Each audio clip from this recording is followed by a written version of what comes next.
कि हम ज्यादातर सुनते आए हैं कि 3 चौबीसी होती हैं, भूतकाल की, वर्तमान काल की और भविष्य काल की। माता जी ये भूतकाल तो निकल गया, वर्तमान काल चल रहा है, तो ये भविष्य काल की चौबीसी कब से बनना शुरू होती है, इसके बारे में हमें जानकारी दें। परम पूज्य आर्यका गणनी 105 स्वस्ति भूषण माता जी से बारंबार निवेदन। पहला प्रश्न आया है कि 3 चौबीसी होती हैं, कितनी? भूतकाल की, वर्तमान काल की और भविष्य काल की। हम इससे ज्यादा देख ही नहीं पाते हैं, हम इससे ज्यादा सोच ही नहीं पाते हैं। चौबीसी अनंत हो चुकी हैं। कितनी? अनंत, संख्यात, असंख्यात और अनंत। काउंट कर रहे हो? संख्यात जिसे गिन सकते हैं, कितना गिन सकते हो? लाख, करोड़, अरब, खरब, नील, 10 नील, शंख, 10 शंख, पद्म, 10 पद्म। इसकी गिनती है संख्यात, यानी इतना आप गिन सकते हो, है ना?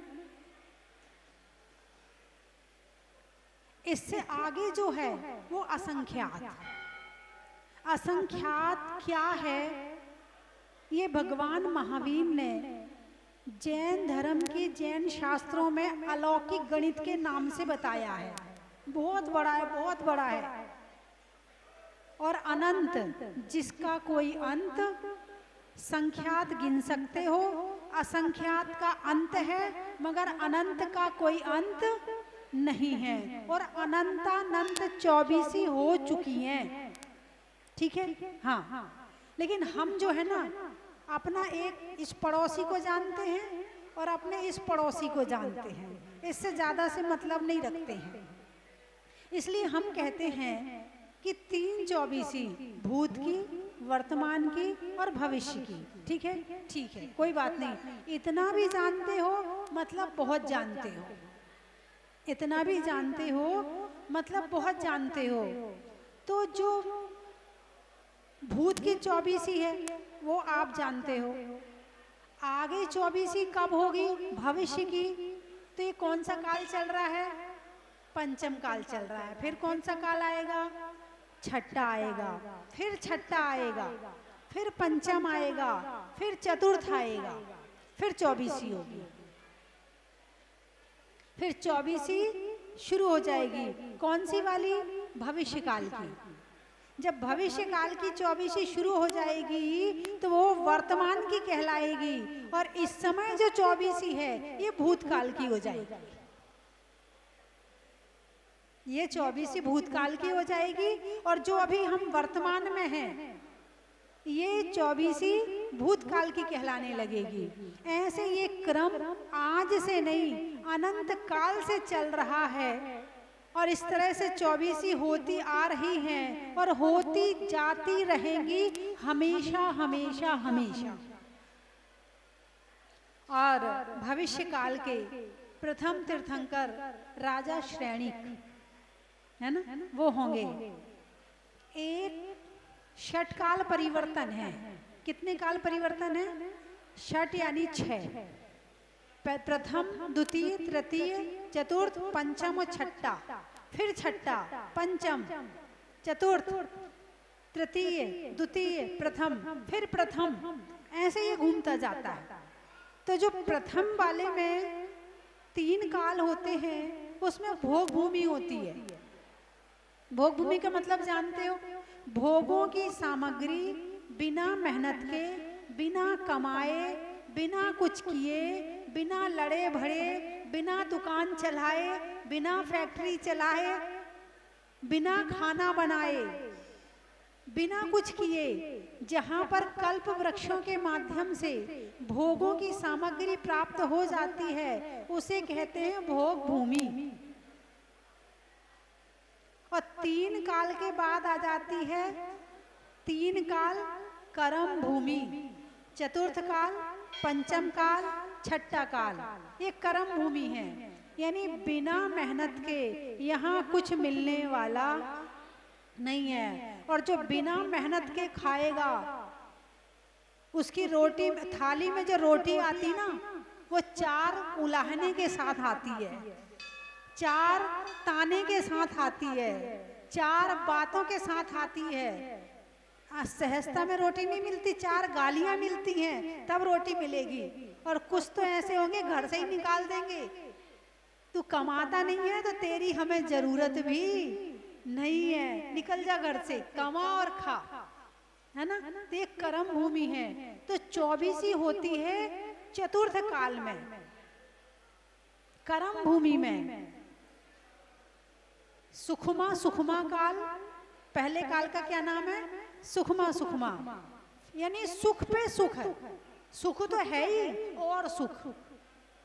दूसरा है सुखमा, तीसरा है सुखमा दुखमा, यानी जो काल का अधिक भाग है उसमें सुख रहेगा, लेकिन जो अंतिम भाग है उसमें हल्का फुल्का, पता भी ना चले ऐसा दुख रहेगा। चौथा काल है दुखमा सुखमा, दुख पहले है सुख बाद में है। महसूस कराएगा तू दुखी है, तेरे पास कष्ट है, तेरे पास पीड़ा है, तू दुखी है, महसूस कराएगा। और पंचम काल है दुखमा, इसमें सुख नहीं है, लगता है कि सुख है, लगता है। सामने वाला अच्छे तैयार होके आया, अच्छे कपड़े पहन के आया, बढ़िया सोना चांदी पहन के आया, लग रहा है कि वो सुखी है मगर वो सुखी नहीं है। बोलिए हाँ या ना पीछे वाले, हाँ या ना? ऐसा हो रहा कि नहीं हो रहा?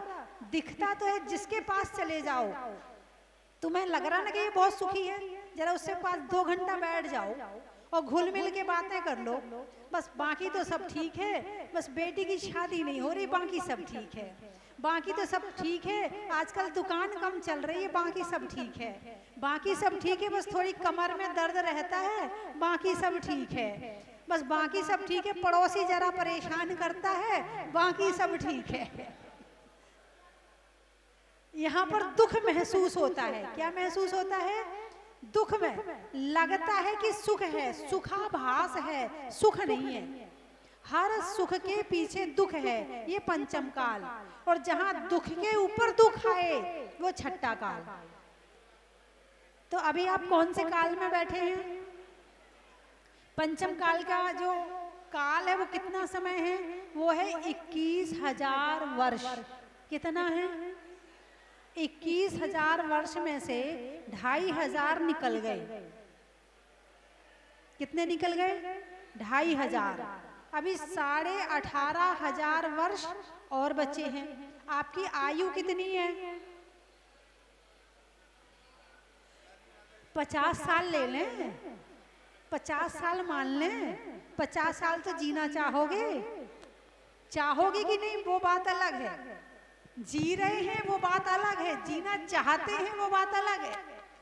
मरना नहीं चाहते फिर भी मरने के भाव होते हैं, जीना नहीं चाहते फिर भी जीने के भाव होते हैं। ना जी पा रहे हैं ना मर पा रहे हैं, यही स्थिति है ना। अभी मरने की स्थिति आ जाए तो हमें जीना है, और जी रहे हैं तो ऐसी जिंदगी से क्या फायदा जहां सुख ही नहीं है। कोई नाम ही नहीं लेता मेरा, मेरी इतना काम करते हैं कोई प्रशंसा ही नहीं करता मेरी, ऐसा होता कि नहीं? ये पंचम दुखमा दुखमा काल। पाँव में चोट लगी है फिर से चोट लग गई, दुख में दुख आता है। तो आपकी आयु कितनी और है? तो इस पंचम काल में आगे जन्म लेना है आपको? अरे बोलिए ना। अभी शादी होती है, 7 फेरे होते हैं, तो कहते 7 जन्म का साथ है। पाना चाहोगे 7 जन्म का, 7 जन्म का साथ? अरे बोलिए ना, जरा हाथ उठाकर तो बता दो कितने लोग 7 जन्म साथ रहना चाहेंगे? चलो एक तो हाथ तो उठ गए। अभी नहीं, अभी तो जिंदगी बहुत छोटी है, अभी तो बहुत आगे जाना है, फिर बताना। अभी तो हाथ पांव में दम है, अभी तो सब अनुकूल मिल रहा है, यानी कि कोई भी इस पंचम काल में दोबारा जन्म नहीं लेना चाहेगा। जब लक्ष्मण जाने लगे राम के साथ में, तो जो नाम भूल गई मैं, वनमाला से शादी हुई थी, तो कुछ दिनों तक उनके यहाँ रहे, फिर वो जाने लगे। तो वनमाला ने कहा मुझे भी लेकर चलो। बोले नहीं, मैं बाद में आऊंगा और तुम्हें ले जाऊंगा। तो बोले तुम कसम दो, कसम खाओ। तो उसने कई कसमें खाई, लेकिन वनमाला ने नहीं माना। फिर बोला यदि मैं तुम्हें लेने ना आऊं तो पंचम काल का मनुष्य बनूं। इतनी निकृष्टता है, लेकिन फिर भी अभी बहुत पुण्य है कि अभी हम इस सिद्ध क्षेत्र में बैठे हैं, प्रभु के दर्शन कर रहे हैं, भगवान की पूजा कर रहे हैं, तीर्थ वंदना कर रहे हैं, प्रवचन सुन रहे हैं, अपनी शंकाओं का समाधान कर रहे हैं। अभी बहुत पुण्य है, लेकिन आने वाले समय में ये घटता चला जाएगा। तो आने वाले समय में हम चाहेंगे कि हमें इस पंचम काल में यहाँ पर जन्म नहीं लेना है। तो फिर क्या करें? तो या तो विदेह क्षेत्र चले जाओ और या फिर स्वर्ग चले जाओ। तीसरी जगह नहीं है जहाँ हमारा सही रूप से ठिकाना हो। तो इसके लिए क्या करना है? खूब धर्म करना है, खूब धर्म करना है कि पंचम काल में यहाँ दोबारा पैदा, अरे बोलिए ना हो, है ना। तो 24 ये 21,000 वर्ष, अगला 21,000 वर्ष छठा काल, फिर छठे काल एक और तो उसका 21,000 वर्ष, फिर पंचम काल एक और तो उसका 21,000 वर्ष। कितने हुए? 84,000 वर्ष। 84,000 वर्ष के बाद में भविष्य के प्रथम तीर्थंकर का जन्म होगा। और हम भी चाहेंगे कि उन तीर्थंकर के काल में फिर हम यहाँ वहाँ होकर के फिर हम जन्म लें और हम के साथ हम भी मोक्ष चले जाएं। संतोष जैन, डॉक्टर कुमारी महक जैन, कुमारी आशी जैन जो विदिशा गंज बासोदा की रहने वाली हैं, उन्होंने की है। मैं उनको उस कमेटी की ओर से साधुवाद ज्ञापित करता हूँ। और जिन बिंब में विराजमान करो ताकि एक दिन हम भी उस जिन बिंब की तरह भगवान बन जाएं। क्योंकि एक बार जिन बिंब में विराजमान करें तो कभी ना कभी उस जिन बिंब में विराजमान करने का पुण्य तो इतना होगा कि हमें भी सही रास्ते पर चला के और हमें भी भगवान बना देगा, और वो भी सिद्ध क्षेत्र सोनागिर में। तो बहुत अच्छी बात है, कमेटी ने बहुत अच्छा रास्ता निकाला है। हर कोई चाहता है मैं भगवान विराजमान करूं, लेकिन सबकी सामर्थ्य नहीं होती है कि सब भगवान विराजमान कर पाए। यहाँ एक बहुत अच्छी तरकीब निकाली है कि 100 रुपया दिन निकालो। कितने? आज के समय में 100 रुपए की कोई ज्यादा कीमत नहीं है। आइसक्रीम खाना कितने? 100 रुपए चाहिए। तो 100 रुपए दिन निकालेंगे तो 3 वर्ष में 1,11,000 रुपए हो जाएंगे। प्रतिमा भी विराजमान हो जाएगी और पता भी नहीं चलेगा। बोलिए हाँ या ना? अच्छा लगा ना कि भगवान विराजमान करने का सौभाग्य भी मिल गया, और थोड़े थोड़े करके यहाँ गुल्लक आने वाली हैं तो गुल्लक भी दी जाएंगी। और आप अपने घर में जब तक नहीं आ रही हैं तो आप अपने घर में बना लें और 100 रुपया दिन निकालें ताकि आप भगवान विराजमान कर सको। अच्छी लगी कि नहीं लगी मेरी बात? अरे बोलिए ना, कौन कौन करेगा? 100 रुपए दिन कौन कौन निकालेगा 3 वर्ष तक? हाथ उठाकर बताओ। 1 2, बहुत बढ़िया। कोशिश करना कि सभी निकालो, ठीक है। एक प्रतिमा जी विराजमान करने का सौभाग्य प्राप्त किया है श्री गौरव जैन, श्रीमती प्रियांक जैन, कुमारी आतिमा जैन, ये गंज बासोदा विदिशा से। गंज बासोदा वाले बहुत प्रतिमा विराजमान करते, पिछले बार भी की थी, पिछले शनिवार इतवार में भी। मेरा प्रश्न ये है कि जैसे कहते हैं कि सृष्टि को कोई बनाने वाला नहीं है हमारे जैन धर्म में, बाकी अन्य धर्मों में भगवान ने सृष्टि का रचना करी है। तो फिर इस सृष्टि को बनाया किसने है और ये अपने आप कैसे बन गई है? ये कहा जाए कि सृष्टि की रचना भगवान ने करी। किसने करी? भगवान ने। तो भगवान को किसने बनाया? बोले भगवान अपने आप बने हैं। तो जब सृष्टि नहीं थी तो भगवान कहाँ रहते थे? तो भगवान कहाँ रहते थे? मतलब यदि हम ये कहते हैं कि भगवान ने बनवाया तो उसके साथ में अनेक प्रश्न खड़े हो जाते हैं। भगवान महावीर को, 24 तीर्थंकर को, अनंत अनंत सिद्ध भगवान को केवल ज्ञान होता है। कौन सा ज्ञान? केवल ज्ञान। उस केवल ज्ञान में तीनों लोकों की और तीनों कालों की बात को स्पष्ट, क्लियर, दर्पणवत जानते हैं। तो उस केवल ज्ञान में जो आया है वो यही है कि इस सृष्टि की रचना किसी ने नहीं की है, ये हमेशा से थी, है और रहेगी। पहली बात। दूसरी बात, ये कहते हैं प्रलय में धरती नष्ट हो जाएगी, तो धरती का जो एक योजन हिस्सा है, एक योजन, आप 1 किलोमीटर या जितना भी मानना, 4 किलोमीटर मान लो, तो उतना हिस्सा नष्ट हो जाएगा, लेकिन पूरी धरती खत्म नहीं होगी, तीनों लोग खत्म नहीं होंगे। आप जिस धरती को देख रहे हो, ये दुनिया केवल इतना ही नहीं है। 3 लोक, ऊर्ध्वलोक, मध्यलोक और अधोलोक। ऊर्ध्वलोक में स्वर्ग है, मध्यलोक में पशु और त्रियंच, मनुष्य और देवता आदि भी रहते हैं, और नीचे नरक में नारकी रहते हैं। तो ये बहुत बहुत बड़ा है। आप जैन धर्म का अच्छे से अध्ययन करें। अध्ययन करने के बाद मुझे कहने की जरूरत नहीं पड़ेगी, आप कहोगे कि जो भगवान महावीर ने बताया है वो बिल्कुल सही है। चलिए अगला प्रश्न। गृहस्थ जीवन में होते हुए भी हम स्त्री पर्याय का छेदन कैसे कर सकते हैं? संसार में रहना बुरा नहीं है, लेकिन संसार में रहकर पूरे समय संसार में लीन रहना बुरा है।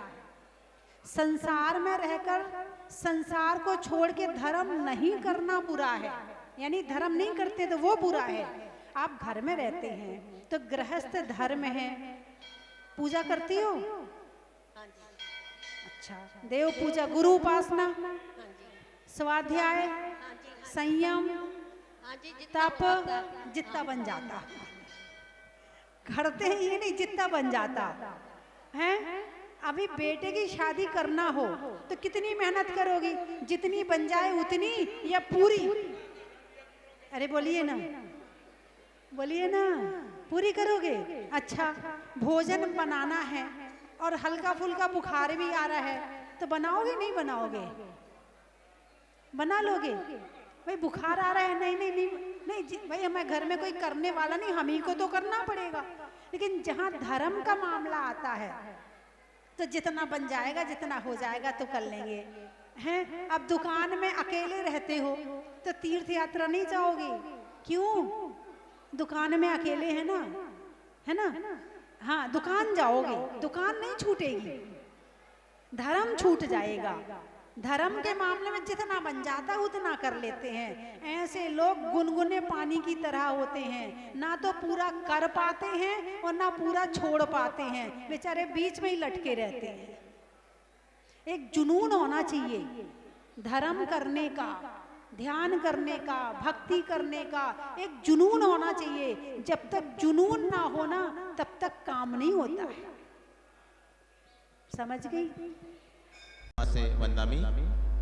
माता जी, मेरा प्रश्न ऐसा था कि अक्सर श्रावक लोग बोलते हैं कि वो मेरे गुरु हैं, उनको मैं अपना गुरु मानता हूँ। तो जैन समाज में किसी को गुरु मानने या किसी को गुरु अपन बोलते हैं तो उसकी कोई प्रक्रिया होती है क्या? या हमको किसी गुरु बनाना हो तो हम कैसे माने कि हमारे गुरु? आपको मोक्ष मार्ग में आगे बढ़ना है, धर्म करना है, तो जैसे आपका एक फैमिली डॉक्टर होता है ना, वो आपकी नबज जानता है। यदि आपको बुखार भी आया है तो क्यों आया है, आपकी प्रकृति कौन सी है, ठंड के कारण बुखार आया है कि गर्मी के कारण बुखार आया है, कमजोरी में थकान के कारण बुखार आया है या किस कारण बुखार आया है। आपका फैमिली डॉक्टर आपके शरीर को अच्छी तरह से जानता है और उस हिसाब से दवाई देता है। और किसी भी डॉक्टर के पास जाओगे तो पहले तो वो तुम्हें टेस्ट करेगा, सारे एक्सपेरिमेंट करेगा कि बुखार आया क्यों है। भाई पहले ठंड की दवाई खा ले, फिर गर्मी की खा ले, फिर कमजोरी की खा ले, वो जो सूट हो जाए तो ठीक है, नहीं हो जाए तो तू जाने, तेरा काम जाने। ऐसे ही यदि आप अपने जीवन में गुरु बनाते हैं तो वो आपका स्वभाव भी जानते हैं, आपकी शक्ति भी जानते हैं, आपकी सामर्थ्य भी जानते हैं, उस हिसाब से आपको नियम देते हैं और उस हिसाब से आपको मोक्ष मार्ग में आगे बढ़ाते हैं। धन्यवाद जी। गुरु सब हैं। गुरु तो ऐसा नहीं कह सकते कि जैसे पंच परमेष्ठी हैं सब बराबर है, 24 तीर्थंकर हैं सब बराबर हैं, मगर हमारे मन में बसे हैं कौन, पारसनाथ। सोना गिराए तो चंदा प्रभु, शिखर जी गए तो पारसनाथ, जहाजपुर वाले, अरे जोर से बोलिए ना, मुनि सुब्रतनाथ। तो किसके हृदय में कब बस जाए उसका पता नहीं होता है। तो ऐसे ही जहाँ आपकी जन्म पत्री में कहते हैं मित्र ग्रह होते हैं। आप किसी के पास बैठते हो, आपको बहुत अच्छा लगता है, आपने बातचीत नहीं करी, आपने कुछ नहीं किया, मगर अच्छा लग रहा है, यानी आपकी जन्म पत्री मैच कर रही है। और किसी के पास बैठते तो लगता है ये दूर हट जाए, इससे बात ना करना पड़े, इससे बोलना ना पड़े। आपकी वो जन्म पत्री के जो ग्रह है ना, वो शत्रु ग्रह है। तो ऐसे गुरुओं से भी ग्रह मैच तो जरूर कहीं ना कहीं होता होगा, तुम्हारा, गुरुओं का नहीं। गुरुओं का तो जो है सो है ना। तो जो आपके स्वभाव से मैच कर जाए, किसी को मीठा पसंद है, किसी को कड़वा पसंद है, किसी को कड़वी बात ज्यादा अच्छी लगती है, किसी को लगता है कि नहीं बात तो कहना चाहिए मगर कड़वी नहीं होनी चाहिए, मीठी होनी चाहिए। तो वो हर तरह के गुरु हैं, कुछ कड़वा बोलते हैं, कुछ मीठा बोलते हैं, कुछ अपने अपने हिसाब से समझाते हैं बात को, है ना। तो आपका जहाँ जैसा हो, जहाँ मन हो आपका, तो वहाँ आप इस तरह से करके अपने जीवन को में मोक्ष मार्ग में आगे बढ़ सकते हैं। ये है कि जिस तरीके से जैसे मंदिरों में महाराज जी की मूर्ति बनी रहती है, माता जी की क्यों नहीं बनी होती हैं? हाँ, महाराज तो उनकी मूर्ति बन सकती है ना, और माता जी पंच परमेष्ठी में नहीं आती है। अवस्था के बच्चे धर्म से भटक रहे हैं, उन्हें पुनः धर्म से कैसे जोड़ा जाए, और प्रयास करते हैं, तर्क देते हैं। कई बार ऐसा रहता है कि बहुत कभी कभी मंदिर भी भेजने, अभिषेक पूजन के लिए भी बहुत प्रयास करना पड़ते हैं, और कभी ऐसा लगता है कि शायद कुछ बच्चा बोल भी जाता है कि हमको भी पाप का बंध हो रहा है, हमारे कारण वो यदि कुछ ऐसा बोल रहा है तो उसे पाप का बंध हो रहा है। तो माता जी ऐसे कैसे उन लोगों को फिर से जोड़े, क्या प्रयास करें इसके लिए कि बच्चा पुनः जुड़ जाए? घास फूस उगानी नहीं पड़ती है, बारिश आई, मिट्टी में पानी पड़ा और घास उग गई। लेकिन यदि बगीचा लगाना हो तो, गुलाब का फूल खिलाना हो तो, अरे बोलिए ना, हैं मेहनत करनी पड़ती। पहले भूमि को अच्छा करो, फिर कलम लगाओ या बीज डालो, जो भी आपको फूल लगाना है, जो भी आपको पेड़ लगाने हैं, फिर बाड़ लगाओ कि वो कोई जानवर आके खा ना जाए, उसकी रक्षा करो, है ना। तो इतनी सारी मेहनत करनी पड़ती। ऐसे ही हैं बुरे संस्कार और अच्छे संस्कार। बुरे संस्कार अनंत काल के हैं, अनादि काल के हैं, उनको करना नहीं पड़ता है, जरा सा निमित्त मिला और बह जाते हैं। गुस्सा करने के लिए मेहनत करनी पड़ती क्या? अरे बोलिए ना, कौन कौन है जो गुस्सा करने के लिए मेहनत करता है? मुझे गुस्सा आ जाए, मुझे आते ही नहीं, मुझे गुस्सा आ जाए, आते ही नहीं मुझे गुस्सा। किसी ने आज तक मेहनत करी क्या? नहीं करी। अच्छा, क्षमा करने के लिए, क्षमा करने के बाद भी क्षमा नहीं होती है, फिर भी दिमाग में वो कील लगी रहती कि इसने मुझे ऐसा कहा था। क्षमा करने के बाद भी तो क्रोध करने के संस्कार अनंत काल के हैं और क्षमा करने के संस्कार अभी डालने पड़ रहे हैं। तो जो पुरानी लाइन है उसको मिटाना और नई लाइन को डालना थोड़ा सा काम तो कठिन है लेकिन संभव है। तो बच्चों में संस्कार, सबसे पहले बचपन से उनके अंदर वैसे संस्कार डालें और उन्हें हर चीज का लॉजिक बताएं, उन्हें गुरुओं से जोड़ें। और आप लोग क्या करते हो, आप अपने बच्चे को गुरु के पास ले गए और शिकायत शुरू कर देते, माता जी ये मेरी बात नहीं मानता, माता जी ये अभिषेक नहीं करता, माता जी ये रात्रि भोजन करता है। वो कहता है दोबारा तुम ले जाने को कहो, मैं नहीं जा रहा, नहीं जाना मुझे।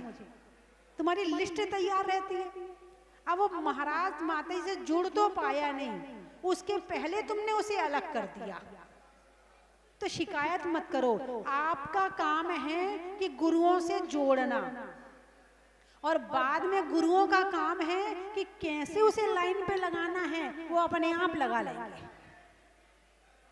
आपसे बच्चा बात नहीं मान रहा है, कोई बात नहीं है, आप कुछ ऐसा काम करें कि बच्चा गुरु से जुड़े और जुड़ने के बाद में फिर कहना नहीं पड़ता है। जब प्रेम होता है, समर्पण होता है, श्रद्धा होती है तो सारे काम अपने आप हो जाते हैं, करने नहीं पड़ते हैं। अभी आप पीछे भी पड़े हो तो भी नहीं हो रहा है। तो आपका क्या काम है, गुरुओं से जोड़ना, देव शास्त्र गुरु। तो गुरु जो हैं जिनवाणी से भी जोड़ देंगे और भगवान से भी जोड़ देंगे। तुमने यदि अपने बच्चे को गुरु से जोड़ दिया तो वो तुम्हारे बच्चे को जिनवाणी से भी जोड़ेंगे और भगवान से भी जोड़ेंगे, और जो बच्चा तुमसे दूर भाग रहा है वो तुमसे भी जोड़ देंगे। तो इसलिए अपने बच्चों को गुरुओं के पास जरूर ले जाएं। जब भी जाएं प्रयास ऐसा करें कि उनके पास जरूर ले जाएं। और यदि कभी वक्त मिल जाए, चर्चा हो तो और अच्छी बात है ना। चलिए, जिस तरीके से मंदिर में चढ़ी हुई सामग्री को जब स्वाहा कर देते हैं और वो दोबारा नहीं चढ़ाई जा सकती, कहते हैं ऐसा, तो क्या जो मंदिर में छत्र मिलते हैं धातु के, उसको भी लोग मंत्र के साथ स्वाहा करके चढ़ा देते हैं, लेकिन कुछ ही मिनटों बाद वो दोबारा वहां चले जाते हैं और हम पर्ची कटवा के फिर ले लेते हैं। तो क्या वो चढ़ाना उचित है या नहीं? जैसे आपने एक बार भोजन कर लिया, खत्म, अब उसका दोबारा यूज नहीं हो सकता है। कपड़े दोबारा पहनते हो, तो जो छत्र है वो अष्ट प्रातिहार्य है, इसको स्वाहा करके नहीं चढ़ाया जाता है। इसको जब मंत्र बोलते हैं तो स्वाहा नहीं बोलते इसमें, यदि बोलते हो आप तो गलत है। इसको केवल भाव से, भक्ति भाव से, छत्रत्रयम तव विभाति शशांक कांतन, यानी आप चढ़ा रहे हो कि हे भगवान आपके सिर पर 3 छत्र लगे हुए हैं, हे भगवान ये छत्र की छाया आपके सिर पर है और आपकी छाया हमारे ऊपर हो, हमारे सिर पर हो। इस भावना के साथ छत्र चढ़ाया जाता है। और सामग्री अक्षय पद प्राप्त अक्षताम निर्पामती स्वाहा। आ गया समझ में, है ना। तो वो निर्माल्य है। ये छत्र, चमर, भामंडल, सिंहासन ये प्रातिहार्य हैं, ये निर्माल्य नहीं है। वंदामी माता जी मेरी जिज्ञासा है कि पंचम काल में मोक्ष की प्राप्ति नहीं है, जैसा मैंने सुना है कि पंचम काल में मोक्ष की प्राप्ति नहीं है। हम क्या बिना दिगंबर मुद्रा धारण किए इतना पुण्य अर्जित कर सकते हैं कि फिर से चौथे काल में जन्म लें और मोक्ष की प्राप्ति के लिए आगे बढ़े? मोक्ष बोलते हैं, मोक्ष, मोक्ष, इसमें आपकी गलती नहीं है। जी।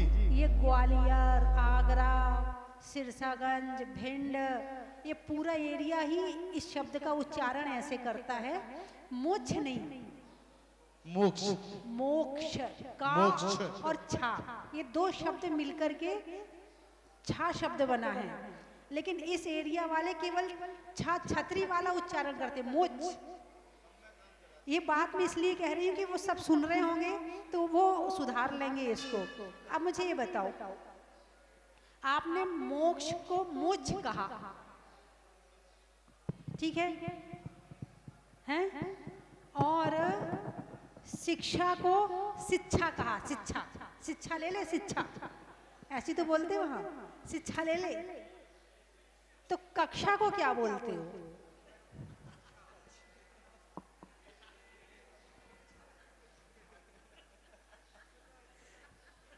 एक और बड़ी अच्छी बात बताऊं, मेरे इसी एरिया में एक जगह चतुर्मास चल रहा था और मैं आहार करके लौट रही थी। बहुत सारे युवा बच्चे पीछे पीछे चल रहे थे। इसी एरिया में रा खा जाते हैं, रा हैं, धद्दे कद्दे खाते ना, रा कर धरदे को धरदे नहीं बोलते, धद्दे कद्दे। अब वो मेरे पीछे पीछे चल रहे हैं। आज तो इमत्ती बनी थी, इमत्ती चौके में। अब मैंने ऐसी भाषा सुनी नहीं थी। अब मैं मन में सोचूं ये इमत्ती कौन सी नई डिश होती है। अब हम कमरे में आए तो मैंने उनसे पूछा, भाई ये इमत्ती क्या होती है? बोले इमरती। अच्छा भाई ये इमरती होती है। तो मैंने कहा आप इमरती को इमत्ती बोलते हो, धरती को धत्ती बोलते हो, हैं, करदे को कद्दे बोलते हो, तो मैंने कहा आप कुर्ता को क्या बोलते हो? कुर्ता। अब रा खाओ, क्या बचा? ये आपकी गलती नहीं, ये कुछ पता नहीं कैसे ये कहीं कहीं हाँ हो जाता भाई। अब जैसे यूपी है, बड़ौद साइड है, वहां डबल शब्द बोलते, भब्बी, भाभी नहीं बोलेंगे, भब्बी, चब्बी, वहां ऐसे बोलते हैं। कुछ एरिया में अपने आप ही ये कुछ पानी के कारण मुंह से ऐसी बात निकलती, क्या होता मुझे नहीं पता है। तो प्रश्न है आपका कि पंचमोक्ष नहीं है, मगर ऐसा काम कर सकते हैं क्या कि चतुर्थ काल में जन्म ले लें। सम्यक दर्शन प्राप्त होने पर, क्या सम्यक दर्शन प्राप्त होने पर यदि सम्यक दर्शन के साथ उसकी मृत्यु होती है तो वो देव गति में ही जन्म लेता है, समाधि करेगा और देव गति में ही जन्म लेगा। अभी आप घर में हैं, आपने बहुत ज्यादा नियम भी नहीं लिए, लेकिन जो सामान्य श्रावक के नियम हैं उन नियमों का आप पालन करते हैं। रात्रि भोजन नहीं करना, छान के पानी पीना, सप्त व्यसन का त्याग, अष्टमूल गुण का पालन, है ना, और सम्यक दर्शन के 8 अंगों का पालन है, देव पूजा आदि भी कर लेते हैं, अभिषेक भी कर लेते। इतना यदि आप पूरे जुनून के साथ, पूरी भक्ति के साथ स्वाध्याय करते हैं और आत्मा के साथ धर्म करते हैं, यदि वो स्त्री है तो स्त्री लिंग का छेदन हो जाएगा इतने में, और पुरुष है तो वो देव गति में देव ही बनेगा। स्त्री होगी तो वो स्वर्ग में जाकर देव ही बनेगी। किसके कारण? सम्यक दर्शन के कारण। और अब आपको मोक्ष जाना है, कहाँ जाना है? मोक्ष,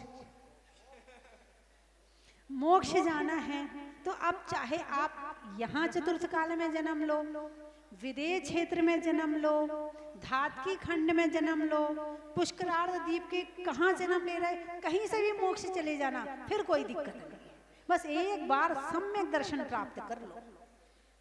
ठीक है, चलिए अगला प्रश्न। सृष्टि जैन। हम लोग ऑफिस जाते हैं या जैन बच्चे स्कूल जाते हैं तो उनको वेज और नॉन वेज डिबेट का बहुत ज़्यादा सामना करना पड़ता है। तो ऐसे लोग जो लोग मांसाहार का भक्षण करते हैं उन लोगों को सही मार्गदर्शन कैसे कराया जाए? देखो, कहते हैं कि ज्ञान नहीं है इसलिए खा रहे हैं। क्या?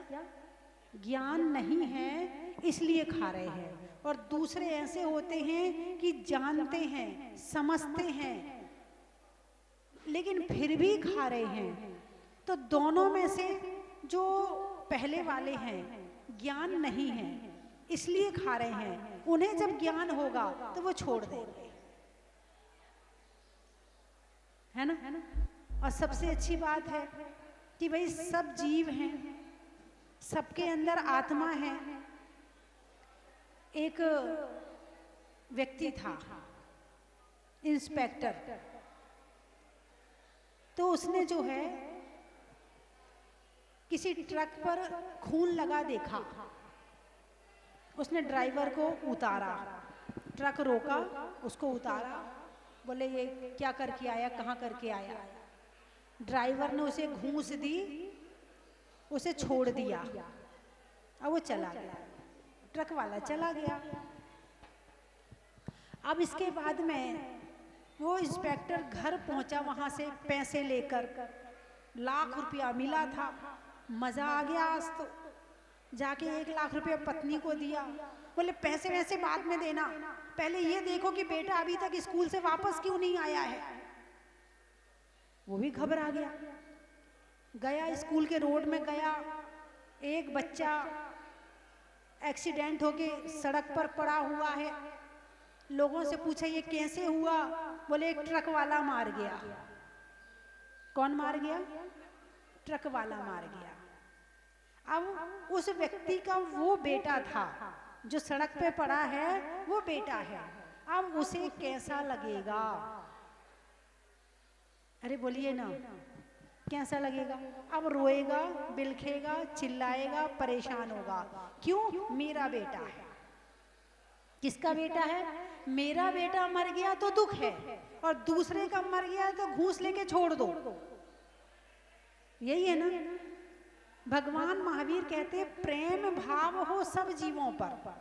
संसार के जितने जीव हैं, यदि सबके प्रति प्रेम हो जाए तो जितना दुख अपने बेटे के लिए है, उतना दुख एक चींटी के लिए भी होगा, एक मच्छर के लिए भी होगा, है एक गाय के लिए भी होगा। और ऐसा व्यक्ति जो सबसे प्रेम करता है, वो कभी मांसाहार करने वाला नहीं है। तो प्रेम की भावना उत्पन्न करो हर व्यक्ति के मन में, हर जीव के प्रति, तो निश्चित है कि फिर वो मांसाहार कर ही नहीं सकता। चलिए अगला प्रश्न। जैन धर्म में ये बताया गया है कि मनुष्य को स्त्री योनि से मोक्ष की प्राप्ति नहीं हो सकती है, तो स्त्री को मनुष्य योनि में आना पड़ेगा, कितनी जन्म लेने पड़ेगी, कितनी तपस्या करनी पड़ेगी, फिर मनुष्य योनि से मोक्ष आने के लिए क्या करना पड़ेगा, कितने जन्म लेने पड़ेंगे, कौन से काल में होगा, ये जानना चाहता हूँ। तीर्थंकर की माता स्त्री है ना, सम्यक दृष्टि है ना, भगवान को जन्म दिया है, तीसरे भाव से मोक्ष चली जाएगी। इस भाव में स्त्री है, सम्यक दर्शन प्राप्त किया तो देव बन जाएगी, और देव बन के फिर अगली पर्याय में आएगी, बस मोक्ष चली जाएगी। तो मोक्ष जाने के लिए आप केवल पालन करना शुरू कर दो, ज्यादा नहीं। देव पूजा, गुरु उपासना, स्वाध्याय, संयम, तप और दान, ये 6 काम शुरू कर दो, आपका मोक्ष का रास्ता खुला हुआ है। अभी एक श्राविक ने क्वेश्चन किया कि हम अपने बच्चों को धर्म मार्ग पर कैसे बढ़ाएं, तो मेरी इसी पे पूजा पूजा करने के बाद मैं अपनी एक बात रखना चाहता हूँ माता जी। हम मुजफ्फरनगर रहते हैं, हमें जनवरी से, क्योंकि बच्चे धर्म से अलग हो रहे हैं, युवा बच्चे, तो हमने इसके लिए एक प्रयास किया है माता जी। हमने क्या करा है कि बच्चों की पाठशालाओं का आयोजन किया है। सबसे पहले हमने मेरठ में आयोजन किया था, उसका नाम रखा था श्री निर्गंत जैन पाठशाला।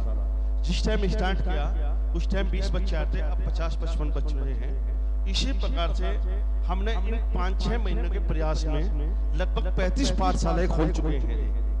तो जो हमारी दिल्ली में भी खुल चुकी हैं, अभी 9-10 पाठशालाएं और खुलेंगी, बड़ौद खुल चुकी हैं 4 पाठशालाएं, सहारनपुर, मेरठ, मुजफ्फरनगर, शामली, जो ये बेल्ट है, इस पे हमने ये प्रयास किया और इस 35 पाठशाला को हमने 5-6 महीने के अंदर खोल दिया, जिसमें 2-2.5 हजार बच्चे पढ़ते हैं।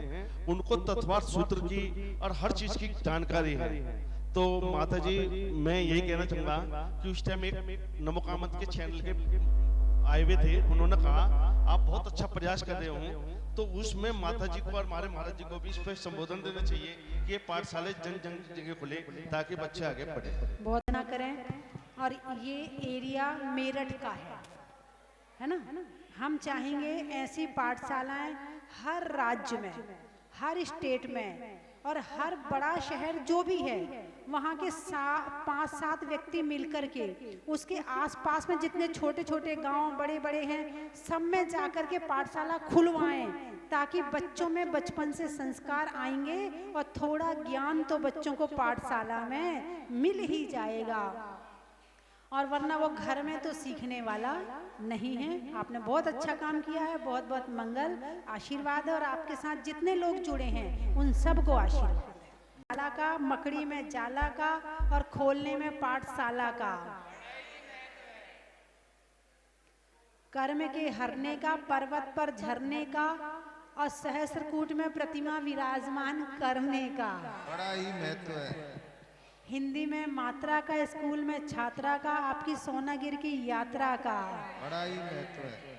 त्रियंचों में बिल्ली का, डंडा में गिल्ली का और आने वालों में दिल्ली का।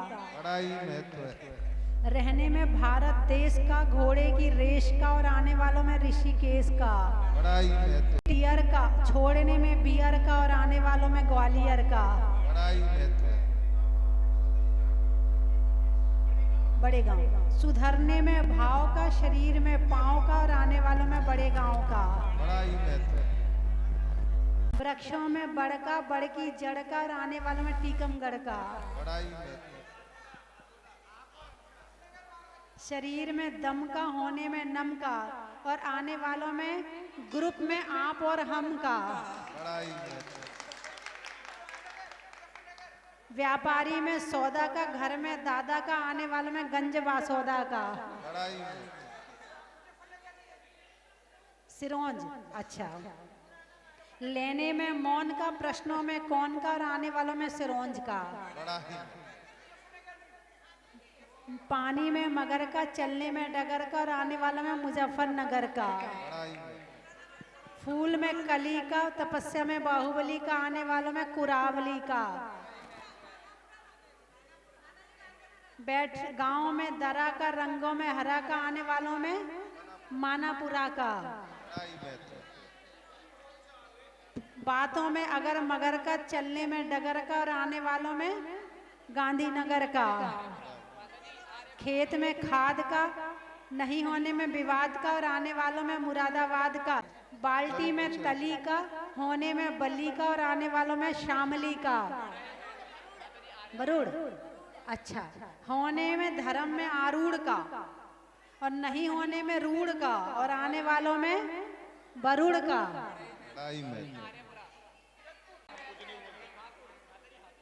अच्छा। नहीं करने में कुड़कुड़ का,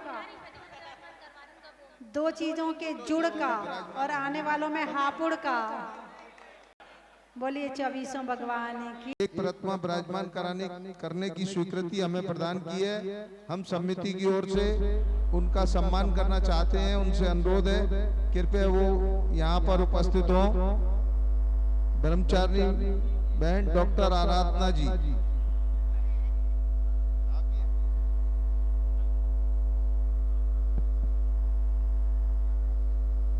जिन वाणी के ज्ञान